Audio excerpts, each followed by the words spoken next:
Hello, my name is Michael McKay. I'm the delivery lead for the IBM Kubernetes Service. I want to thank you for attending my session here at the DevOps Enterprise Summit.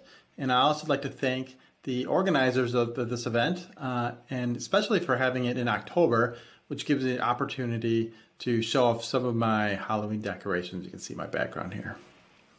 Before we get started, just a little bit about who I am. So I've been with IBM for 24 years. I just verified that this morning on LinkedIn. So I'm pretty sure it's true. I started my career at IBM helping to manage the IBM internal SAP deployments.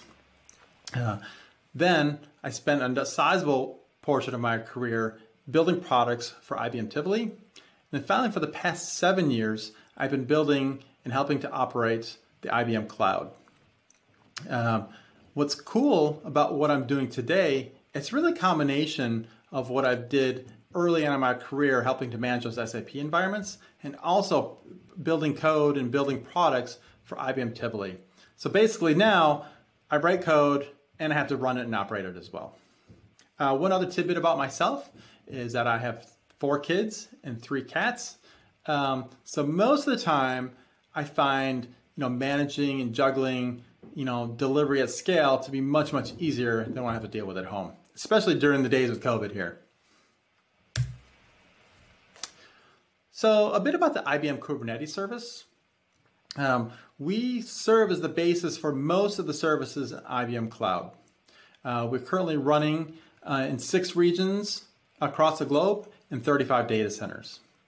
We have over 110 control plane clusters to build or to run our service. And those 110 control plane clusters will support well over 20,000 Kubernetes clusters for our customers.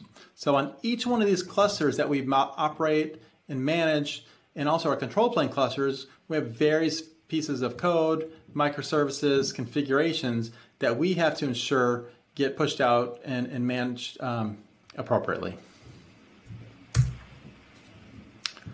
So just a little bit of background on how we got here. For one, just lots and lots and lots of trial and error. Because of all that trial and error, we learned a lot of things. We learned things that we should do. We learned a lot of things that we shouldn't do. And we also, which is equally as important, is we learned things that are just not important. Finally, willing to take some risks and trying out something new has been very, very beneficial for us. And it's unfortunately something that can be more difficult in large corporations such as IBM. So when we started off 4 years ago, we really just had a small team here in the US, and we had all of our code deployed in one data center in Dallas. At that point, we just wanted to build something, and we just wanted to build something that worked. We didn't really put much thought into scale or how we were going to operate this thing. Just basically what was going to be running today, and can we make sure that same thing is still running tomorrow with some added pieces to it. Most of the team had a development background. And because of that, we still treated what we were building as a product, like a code delivery product, something that akin to I want to take this DVD and stamp them out and send it to my customers once a quarter. We weren't really used to running a service. Because of that, we were really used to delivering features over the course of months, not days or weeks like we do today. So usually when I do this slide, I've actually updated this quite a few times in the past. I used to talk about culture change, and that's really not really appropriate. I really talk about culture improvement because we're not really changing our culture. What I mean by that, we're not just flat out ripping out what we had in culture and replacing it with something new. We're just really improving upon what we had before because believe it or not, we still had a lot of things that we did in our culture that are equally as valuable today as they were when we first started this 4 years ago.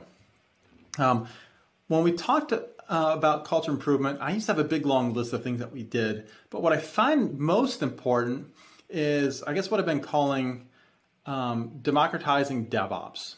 So what this means is that, and I'm sure a lot of you have been in a similar situation where you've had a team and that team was really led by just one or two or just a handful set of folks that kind of controlled everything. They would control, what we're working on, how it got built, things like what code we're using, which libraries we're using, which code editors, who's working on what and when and how. So moving more towards a DevOps democracy, as I've been calling it, it basically means that every engineer should be equally involved and have a say in how they code, how they build, how they test.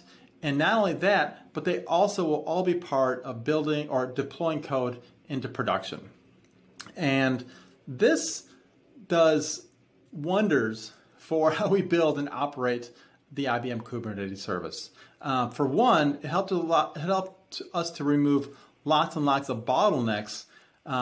For example, in the past, we just have a couple guys who would solely be responsible for pushing code out to production.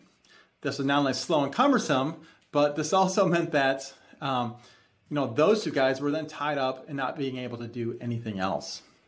So in today's world, the way we do this is that every team, every engineer is part of a squad, and that each squad is now responsible for building, deploying, and delivering their own microservice.